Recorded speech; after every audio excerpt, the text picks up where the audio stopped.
Pero bueno, abrimos la conversación con Rodolfo de la Torre. Muchísimas gracias, Rodolfo. Un gusto Bienvenido. estar aquí nuevamente. Y bueno, a ver, damos pie. Esto de la reconstrucción cuesta. Y cuesta mucho. Así es. Y cuesta cuando no prevenimos. Y también cuando prevenimos. Y uno de los primeros costos es el incremento en la pobreza o el rezago en el desarrollo que está asociado a un desastre natural. Dentro del programa de las Naciones Unidas para el Desarrollo se realizó un ejercicio de ver cuál es el costo justamente de los desastres naturales recurrentes y no recurrentes, y se encontró que, por ejemplo, a nivel de los municipios, esto puede elevar hasta 3% la pobreza o rezagar el avance en el desarrollo, medido a través del índice de desarrollo humano, hasta 5 años.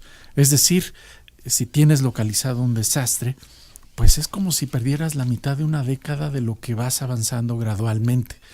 Así es que eso, para empezar, es un costo muy importante, al cual se suma después los costos financieros de la reconstrucción, los costos de la regularización de la actividad económica y otros.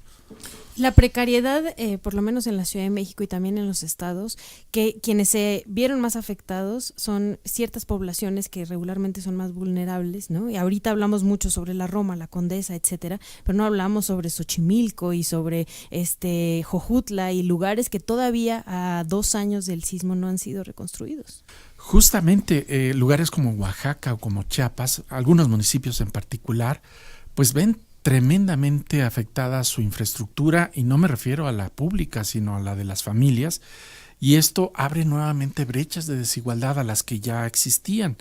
Así es que tenemos pues impactos también sobre la desigualdad económica, quizás ya a nivel más específico, local, pero que son importantes cuando tenemos, por ejemplo, una falta de política de precaución o de prevención de de estas situaciones, en donde pues la acumulación de desastres pues va rezagando constantemente a ciertos municipios. Mucho que hablar sobre este tema, Rodolfo, y poco tiempo. Necesito hacerte 2 preguntas muy rápidas. Veo variación en el valor del barril y del petróleo. Así es. Los drones de Arabia Saudita dejaron ahí una secuela muy impresionante, y más adelante también me gustaría que nos hablaras de cómo está reaccionando la tasa de interés. Pero a ver, entremos primero con lo del petróleo. Bueno, buenas y malas noticias, depende desde el lugar del mundo donde lo veas. Si lo vemos desde el mundo en general, pues sí, la destrucción de infraestructura de refinación, sobre todo de Arabia Saudita, elevó notablemente los precios del petróleo, 15% en el primer día después de ocurridos los ataques. ¿Es una variación que es reacción de los mercados asustados o realmente sí hay un daño tal? Hay una base, hay una reacción en cuanto a que se destruye capacidad de producción y se reconoce que eso va a tener un cierto tiempo para recuperarse, y por lo tanto va a haber escasez de petróleo, digamos, frente a la demanda mundial, aunque la demanda mundial está disminuyendo porque estamos entrando en un periodo de disminución de la actividad económica, pero ya tomados en cuenta todos los factores, pues sí hay un efecto real. Ahora, el problema más serio, justamente lo mencionas, es que se crea la expectativa de que esto no va a tener una corrección tan rápida porque el conflicto en la región puede complicarse. Afortunadamente, la administración Trump pues ha tenido, después de una primera reacción bastante desafiante respecto a Irán, a quien le atribuye estos ataques, pues una reacción mucho más prudente, en donde trata de ver que posiblemente la salida tiene que ser diplomática y no estar con amenazas que generan una fuerte incertidumbre sobre la permanencia de una oferta petrolera estable. Entonces, por ahí va una buena noticia. Para el caso de México, pues tenemos una buena noticia por el aumento en los precios del petróleo, que representan un aumento en los ingresos petroleros, por un lado. Perdone usted la mezquindad, que esos drones nos hicieron un favor.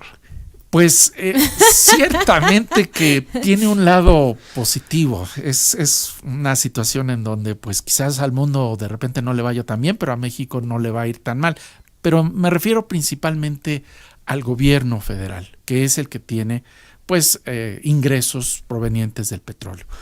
Aquí, sin embargo, hay que ver dos aspectos de esta situación, y es que si bien el precio del petróleo aumentó de cerca de $59 a casi $65 y ahora ya está disminuyendo a $63 la mezcla mexicana, que es un petróleo pesado, y esto lo que está significando es que pues sí va a haber más ingresos para Pemex, pero al mismo tiempo está aumentando pues el insumo básico para las gasolinas, y de hecho el precio de las gasolinas ya se ve afectado, y si se quiere mantener ese precio pues hay que dedicar recursos fiscales.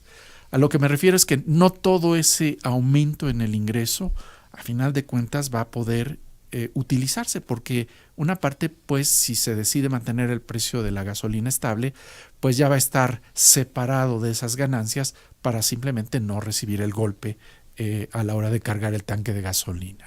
O sea, él podría afectarnos a los usuarios, ¿no? Más allá si el gobierno mexicano no mantiene el precio de las gasolinas. Están esos dos efectos, más ingresos, pero parte de esos ingresos tener que reservarlos para que no afecte a los consumidores. Me parece que de todas maneras el saldo neto es que vamos a tener más ingresos petroleros, pero esta es una bendición y también presenta ciertos problemas, porque ¿quién se queda con esos ingresos petroleros? Si se los queda Pemex, y Pemex los utiliza para financiar el proyecto de la refinería de Dos Bocas, por ejemplo, pues está el problema de que va a dedicar mucho dinero a un proyecto con alta incertidumbre en su rentabilidad. Sería tirar el dinero. Exactamente. Y si por alguna razón, sobre todo la parte de los impuestos que tiene que pagar Pemex, es trasladado más a los consumidores, pues no vamos a decir que vamos a tener un beneficio sin ningún tipo de calificación, pero sí habrá, digamos, estabilidad en el bolsillo de los consumidores. ¿Me guardas el tema de la política monetaria y las tasas de interés para la semana que entra? Con gusto, esto va a seguir, o sea, no tenemos que resolverlo y habrá hoy. que esperar la reacción del Banco de México. Muy bien. Tal vez la tengamos. Jorge de la Torre, muchísimas gracias por acompañarnos hoy. Nos vemos entonces jueves de la semana que entra. Con mucho gusto. Gracias, Rodolfo. Gracias.